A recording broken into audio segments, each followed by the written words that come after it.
Standard 10 Geometry. My dear children, let us continue the first lesson of our geometry. बच्चों, last video में हमने देखा था कि ट्रायंगल, एक सेम हाइट वाले ट्रायंगल्स का एरिया का रेशियो उनके बेस के ऊपर डिपेंड रहता है, बराबर. लेकिन कोई कुछ ट्रायंगल्स ऐसे होते हैं उनका हाइट सेम हमें वैल्यू दिया नहीं रहता है. जैसा मैंने पहले वीडियो में आपको दो ट्रायंगल और जिसका हाइट इक्वल है वो बताने के लिए मैंने ऐसा किया था कि दोनों का हाइट आपके सामने 3 सेंटीमीटर बनाए थे. लेकिन कभी कभी ऐसा होता है कि आपको दो ट्रायंगल या दो से ज़्यादा ट्रायंगल मिल जाएंगे पर उसका हाइट का आपको मेजरमेंट नहीं दिया रहता है, लेकिन फिर भी वो हाइट क्लियर सेम होगा. तो वो कैसा पहचान लेंगे कि सेम हाइट वाला ट्रायंगल कैसे है. अब यहाँ देखो, मैंने एक साइड बनाया, यानी बेस बना रही हूँ ट्रायंगल के लिए. ओके, और उसके बाद एक कॉमन वर्टेक्स में ऊपर की तरफ एक कॉमन वर्टेक्स दे रही हूँ. ये मैंने दिया हुआ कॉमन वर्टेक्स है. उस कॉमन वर्टेक्स में से मैंने इस ट्रायंगल को इस तरह बनाया. अभी मैंने ये नीचे का सिर्फ इतना ही बेस लिया, समझो. ओके, ये एक एक्यूटेंगल ट्रायंगल बन गया मेरा. एक्यूटेंगल ट्रायंगल का मतलब होता है सब एंगल इक्वल हो, सब एंगल 90 डिग्री से कम हो. एक एक्यूटेंगल ट्रायंगल बना. इसका अगर हाइट हम बनाएंगे तो कैसा बनेगा, इसका हाइट देखो. ये बन गया इसका हाइट, यहाँ से इस तरह. ये इसका हाइट बन गया. मैंने यहाँ पर 90 डिग्री मार्किंग किया. Okay, so this is the height of this triangle. Base इसका कौन सा लिया, ये वाला. तो मैं इसको एक नाम दे देती हूँ ताकि हम ये वाला बोलने से बेटर होगा वो नाम लेकर बताएं. तो मैंने इस ट्रायंगल को नाम दे दिया ABC और उसका हाइट को नाम दे दिया मैंने AD. ओके, इस तरह नाम दिया. तो अभी ABC जो ट्रायंगल है उसका बेस हुआ BC और हाइट हो गया AD. अब क्या करने वाली हूँ मैं, और एक ट्रायंगल इसी लाइन के बेस पे बनाने जा रही हूँ और उसका सामने का वर्टेक्स जो है वो ही रखने वाली हूँ. ये सेम वर्टेक्स जो A है, ये से मैं ये एंड तक एक लाइन खींचा. तो अभी मुझे यहाँ पर एक ट्रायंगल मिल गया AC और उसको मैं नाम दे रही हूँ ACM. ACM triangle. ये ट्रायंगल आपको यहाँ से दिखाई दे रहा है. ये CM, ये वाला ट्रायंगल.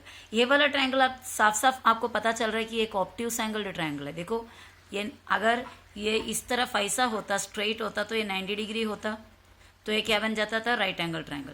पर 90 से भी ऐसा लंबा गया हुआ है, ऐसा बाहर की तरफ आया है, यानी ऑब्ट्यूस एंगल ट्रायंगल है.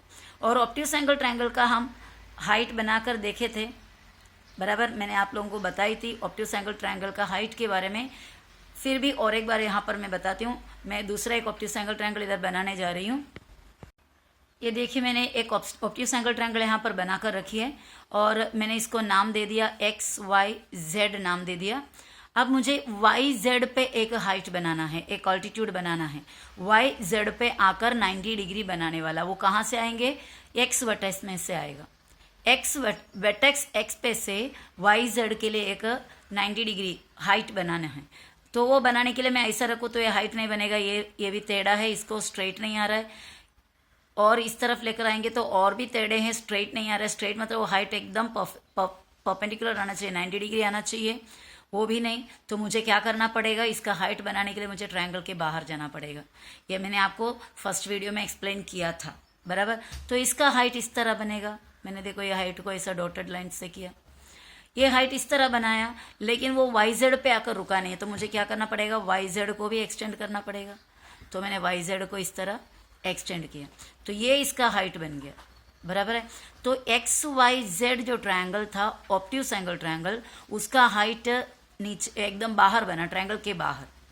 तो आप यही ट्रायंगल को यहाँ पर जरा इमेजिन करके देखो, XYZ के जगह ACM. तो इसका भी हाइट क्या होगा, बाहर होगा, A से एकदम स्ट्रेट. और यहाँ से हमने CM को या MC जो साइड है उसको उस तरफ जिस तरह इसको एक्सटेंड किया वैसे इसको हमने एक्सटेंड किया किधर तक, D तक, और ये परपेंडिकुलर इधर आया. तो ये ट्रायंगल जो है, ये ACM ट्रायंगल जो है, उसका हाइट क्या बन गया, AD. समझ में आ रहा है आपको. तो यहाँ पर जो दो ट्रायंगल है, वन ट्रायंगल इज ABC, उसका बेस क्या है, उसका बेस हुआ BC और उसका हाइट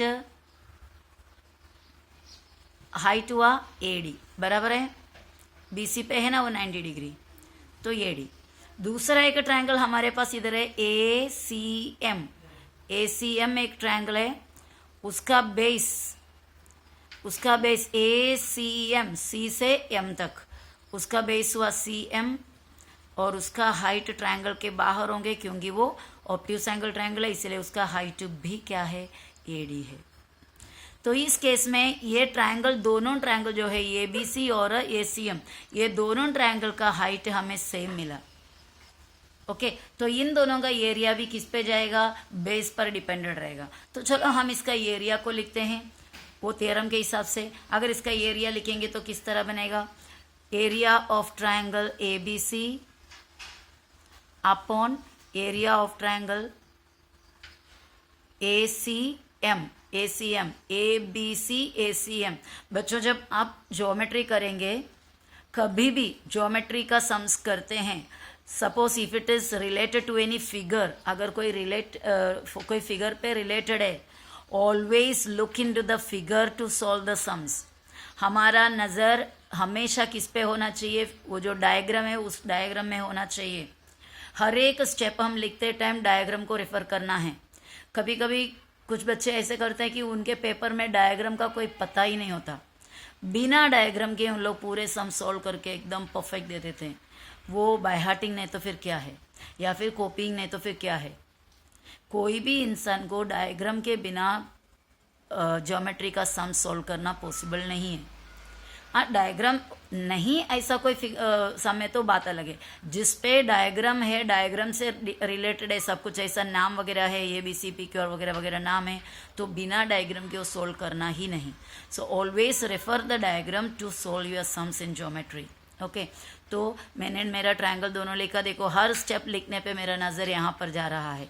ABC ट्रायंगल लिखा और उसके बाद दूसरा ट्रायंगल है ACM ट्रायंगल।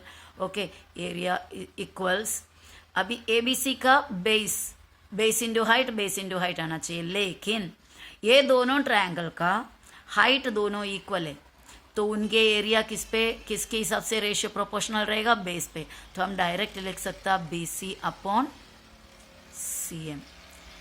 समझ में आ रहा है। अगर दो ट्रायंगल के हाइट अगर इक्वल है, here these two triangles heights are equal, so we can write the ratio of their triangles is equal to ratio of their bases। समझा। इसको हम हमारे नॉर्मल हिसाब से शॉर्ट में बताएंगे तो A1/A2 इक्वल्स B1/B2। कब होगा ये, when H1 is equal to H2। इतना क्लियर है। ओके, अब इस तरह अगर आपको ट्रायंगल मिलेगा तो आप समझ जाना कि इसका हाइट सेम है। तो इसके लिए एक स्टेटमेंट मैं ऐसे बता रही हूँ, जब दोनों ट्रायंगल का बेस सेम लाइन पे है, देखो अभी ABC जो ट्रायंगल है उसका बेस BC, ACM जो ट्रायंगल है उसका बेस CM, ये वाले का बेस BC और दूसरे का CM। ये BC और ये CM दोनों एक ही लाइन में गए ना, ये देखो इधर से मैं अगर लाइन बना दूं तो BC की तरह लाइन को मैं नाम दे देती L। ओके, BC कौन से लाइन पर पड़ा है, L लाइन पर। CM कौन से लाइन पर पड़ा है, L लाइन पर। तो आप देखा जाएगा तो ये BC और ये CM दोनों जो बेस है दोनों ट्रायंगल के, इस ट्रायंगल के बेस BC, इस ट्रायंगल के बेस CM, दोनों एक ही लाइन पर है और दोनों ट्रायंगल का एक कॉमन वर्टेक्स सामने है। ऐसे केस में दोनों का हाइट सेम होगा।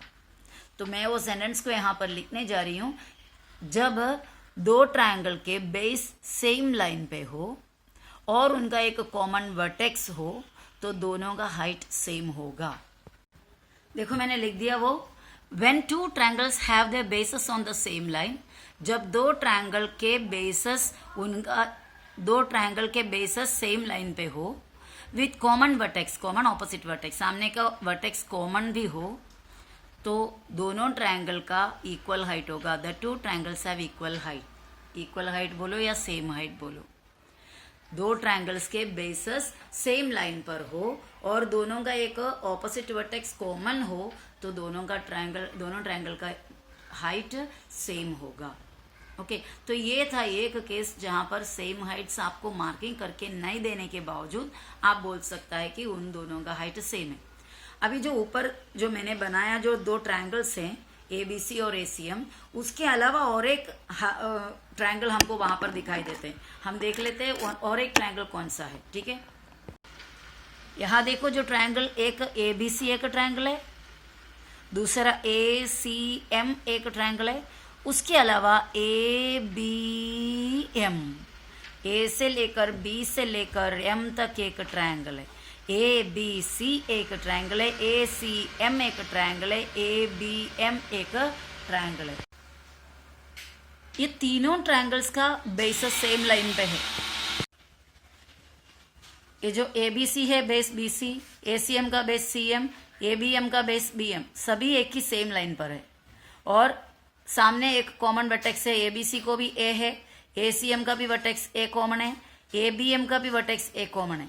तो इस तरह देखेंगे तो ABC, ACM, ABM तीनों ट्रायंगल का हाइट इक्वल है। ओके, तो कभी भी कोई भी ट्रायंगल का इसमें से अगर एरिया का रेशियो पूछेंगे तो उनके बेस पर जाएगा।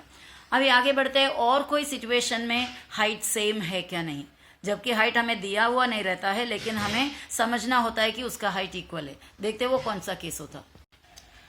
बच्चों नेक्स्ट सिचुएशन ये है, triangles between two parallel lines have equal height. दो पैरेलल लाइन्स के बीच में जो ट्रायंगल्स आते हैं, कितना भी ट्रायंगल्स आए, सभी का हाइट इक्वल होगा। देखते हैं दो पैरेलल लाइन बनाकर, यहां मैंने दो पैरेलल लाइन बनाया, एक L और एक M। पैरेलल लाइन का स्पेशलिटी क्या होगा, आप अगर दो पैरेलल लाइन बनाने के बाद उसके कोई एक स्केल लेकर उसके बीच में का गैप देखोगे तो यहाँ पर भी हर जगह में वो गैप इक्वल रहेगा। पैरेलल लाइन के बीच का जो गैप है हर जगह में इक्वल होगा। ओके, तो मैं यहाँ पर एक ट्रायंगल बना रही हूँ, ये 2 पॉइंट इधर से लिया और इधर का 1 पॉइंट लिया। ओके, और इसको जोड़ के एक ट्रायंगल बना रही हूँ। ये देखो, ये एक ट्रायंगल यहाँ पर बन गया, ये B और C। ये देखो, ये भी लाइन लिया हुआ है, समझो।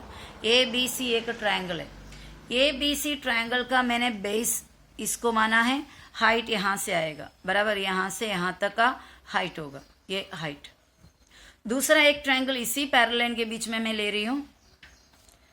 ये देखो, ये एक लाइन बनाया उसका P और ये Q, और दूसरा मैंने इस तरह बनाया, थोड़ा सा लंबा कर दिया। Okay, PQR। अब ये ट्रायंगल है मेरे पास PQR, उसके भी नीचे के एरिया में वही कलर दे देती हूँ। तो ये ट्रायंगल हो गया PQR, उसका बेस हो गया B और हाइट क्या है, यहाँ से इस तरह, ये हुआ उसका हाइट। इस ट्रायंगल का हाइट देखो और ये ट्रायंगल का हाइट देखो, दोनों तो ये पैरेलल लाइन के बीच का है तो विड्थ है ना। तो इसका मतलब दो पैरेलल लाइन के बीच में आप चाहे कितना भी ट्रायंगल बनाओ, चाहे एक्यूट एंगल ट्रायंगल बनाओ, ऑब्ट्यूस एंगल बनाओ, राइट एंगल ट्रायंगल बनाओ, या इक्विलैटरल ट्रायंगल बनाओ, स्केलियन ट्रायंगल बनाओ, या फिर आइसोसेलेस ट्रायंगल बनाओ, कोई भी किस्म का ट्रायंगल बनाओ, पैरेलल लाइन के बीच में बने हुए ट्रायंगल का हाइट इक्वल होता है। एग्जाम्पल से मालूम पड़ गया होगा आपको कि ये देखो, एक ट्रायंगल यहाँ पर बनाया, ये दोनों एक ट्रायंगल इधर बनाया, दोनों ये दो पैरेलल लाइन के सेम पैरेलल लाइन के बीच में है, बराबर, इसके लिए उनके हाइट्स इक्वल है। सो ये एक लाइन भी आपको बहुत ज़्यादा ध्यान में रखनी होगी। अगर दो पैरेलल लाइन के बीच में ट्रायंगल्स है तो they have equal height. Triangles between two parallel lines have equal height. तो अभी यहाँ पर दो केसेस मैंने बताया जिसका हाइट दिए बिना ही हमें समझना चाहिए कि उनका हाइट इक्वल है। चलो अभी नेक्स्ट प्रॉपर्टी हम देखते हैं, ratio of areas of triangles with equal base. इससे पहले इक्वल हाइट वाले हमने देखे थे लास्ट वीडियो में, और अभी हम देखने जा रहे हैं ratio of areas of triangles with equal bases. उसका स्टेटमेंट होगा, areas of triangles with equal bases are proportional to their corresponding heights. पहले वाला, इससे जस्ट पहले का थियरम प्रॉपर्टी ये था, areas of triangles with equal heights are proportional to their corresponding bases. फर्क दोनों में क्या है, यहाँ पर पहले वाले में इक्वल हाइट था तो उसका एरिया किस पर डिपेंड रहते थे, बेस पर डिपेंडेंट रहते थे। जब ट्रायंगल के हाइट इक्वल थे तो उनके एरिया बेस पे डिपेंडेंट था। अब एरिया का बेस इक्वल है तो उनके ट्रायंगल का बेसिस इक्वल है तो एरियाज किस पे डिपेंडेंट रहेगा, हाइट पे। बेसिस इक्वल है ट्रायंगल का, तो ट्रायंगल के एरिया हाइट पर डिपेंडेड रहेगा। यहाँ देखो बच्चा, मैंने एक ट्रायंगल बनाया और उसका बेस इसको माना है, और देखो उसका हाइट यहाँ से है।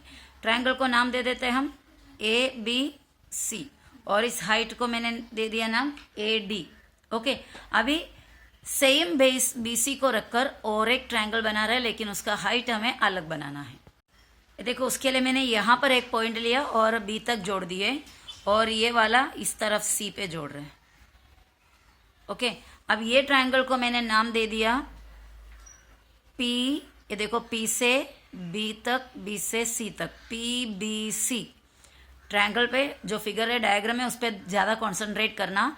एक ट्रायंगल मैंने बनाया था ABC, यहाँ से इतना बड़ा, और उसका हाइट बनाया AD। और दूसरा ट्रायंगल मैंने यहाँ से इसके अंदर से बनाया PBC, उसका भी बेस BC है। पहले वाले का भी ABC का भी बेस BC है, PBC का भी बेस BC है। अब इसका हाइट यहाँ से बना रही हूँ। यहाँ रखा स्केल, यहाँ रखने के बाद ये देखो ये इसका बेस हो गया। चलो इसका बेस को मैंने PQ दिया। तो दो ट्रायंगल मेरे पास है, ABC और PBC।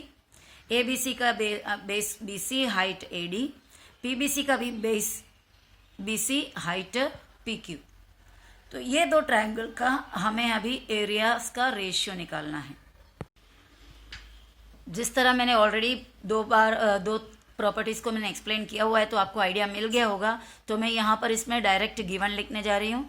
गिवन हमारे पास क्या क्या है वो देखना है। गिवन में पहला है ट्रायंगल ABC में AD BC को परपेंडिकुलर है और B', D' C है। और दूसरे ट्रायंगल में PBC में PQ BC को परपेंडिकुलर है और B', Q', C है। ओके, जितना मैंने अभी ओरली बताई वो अभी मैं गिवन में लिखने जा रही हूँ। Let me repeat. In triangle ABC AD is perpendicular to BC and B', D', C. In triangle PBC, PQ is perpendicular to BC and B', Q', C. यहाँ पर हमने हमारा गिवन लिख दिया। अभी हमें क्या करना है, क्या प्रूफ करना वो लिखना पड़ेगा। टू प्रूव, हमें क्या प्रूफ करना है। प्रूव करना है area of triangle ABC upon area of triangle PBC equals क्या होगा बोल के प्रूव करना है। ABC का बेस BC और PBC का भी बेस BC है, तो एरिया का रेशियो हाइट पे जाएगा, बेस उधर आएगा ही नहीं। तो हाइट दोनों का लिखना है। क्या क्या है हाइट, ABC का हाइट AD है और PBC का हाइट PQ है। ये हमें प्रूफ करना है। तो चलो हम प्रूफ का स्टेप्स लिखते हैं। फर्स्ट पॉइंट हम लिखने जा रहे हैं, area of triangle ABC upon area of triangle PBC। ये पहला स्टेप हम किस हिसाब से लिखेंगे। सबसे पहला जो हमने पढ़ा था property, area 1 upon area 2 is equal to base 1 into height 1 upon base 2 into height 2। याद है, A1 upon A2 equals B1H1 upon B2H2, वो ही लिखेंगे हम। तो यहाँ पर बेस लिखना पड़ेगा और हाइट लिखना पड़ेगा। इसका बेस BC और हाइट AD, और अब PBC का बेस हो गया BC वापस, और हाइट उसका PQ बराबर है। हमने ऑलरेडी लिख के रखा हुआ है, हाइट PQ है। यहाँ पे परपेंडिकुलर पे देखोगे तो पता चलेगा BC base height PQ, BC base AD height. Okay, और ये हमने लिख दिया। रीजन क्या है, A1 upon A2 is equal to B1 into H1 upon B2 into H2। ये एक बार लिख सकते हैं, ऑलरेडी मैंने सेकंड प्रूफ में सेकंड जो प्रॉपर्टी उसमें दिया था, पर अभी मैं यहाँ पर थोड़ा सा जो सेंटेंस में लिखने जा रही हूँ। यहाँ पे रीजन को मैंने सेंटेंसेस में लिखा है, जो हमने पहला वाला इससे जस्ट पहले का प्रॉपर्टी में A1 upon A2 is equal to B1 into H1 upon B2 into H2 लिखे थे, वहां पर मैं अभी ऐसा लिखी हूँ। Ratio of areas of two triangles is equal to है, वो थोड़ा सा कम कर दिया मैंने, क्योंकि हमारे पास इतना स्पेस नहीं है, इसलिए इस लिखा। Is equal to the ratio the product of their corresponding bases या their bases and corresponding heights. Corresponding word भी यहाँ से मैंने निकाल दिया to reduce the length of the sentence. Okay, तो ये हुआ। अभी हमारा सेकेंड स्टेप में हमें लिखना है। यहाँ पर ही फर्स्ट स्टेप में हम क्या कर सकते हैं, देखो आप इसको पेंसिल से ये BC और BC यहाँ पर कट करते हुए दिखा सकते हैं, क्योंकि BC दोनों सेम है। सेम चीज़ अगर रेशो के ऊपर नीचे रहेंगे तो हम काट सकते हैं। तो बचा हुआ कितना है, सिर्फ और सिर्फ area of triangle ABC upon area of triangle PBC is equal to क्या बन गया, दोनों का हाइट यानी AD/PQ। ये बहुत ही सिंपल था, क्योंकि हमको 2 स्टेप में हमारा काम सोल्व होकर मिला। ओके, तो बस इतना ही अभी ये फिलहाल वीडियो में। Let us continue our geometry with the next video. Okay, hope you understood everything. If you have any doubt please ask me, don't hesitate to ask and try to solve all the sums your own. Okay, thank you for watching and we'll meet in the next video. Bye bye.